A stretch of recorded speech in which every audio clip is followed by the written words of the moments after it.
Je m'appelle Sébastien Giraud, j'ai 26 ans et donc j'ai fondé ce projet-là, Oasis Citadine. Donc c'est vraiment comment on peut réamener de la nature en ville pour permettre aux citadins de venir en ville cultiver leurs propres fruits et légumes et de s'initier à l'agriculture et de devenir acteurs.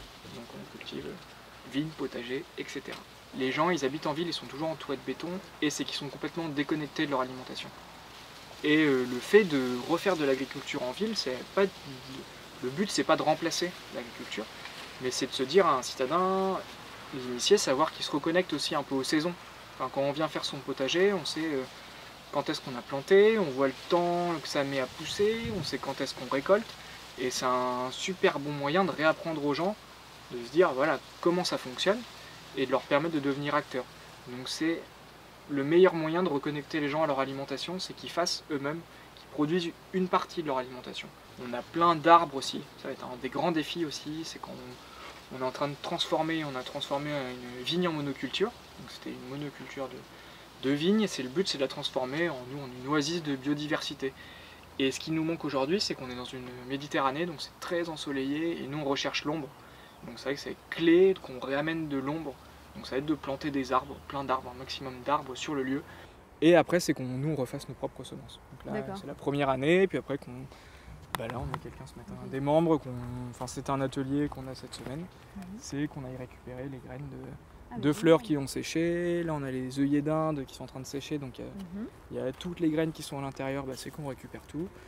On a déjà fait plein de récoltes pour aller voir de radis, du mesclin, pour récupérer toutes les semences, et puis après c'est qu'on fasse ça un maximum pour les tomates, pour tout quoi.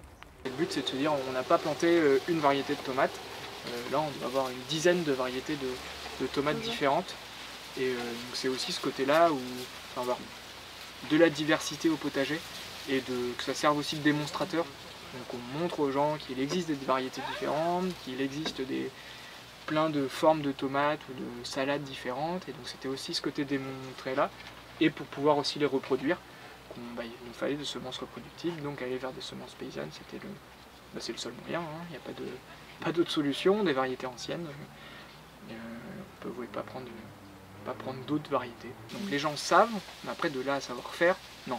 Enfin, même les personnes qui connaissent plutôt le potager, c'est quelque chose, c'est des techniques, des pratiques qui sont quand même méconnues, enfin, qui sont pas du tout... Enfin, c'est pas un réflexe pour les gens de le faire.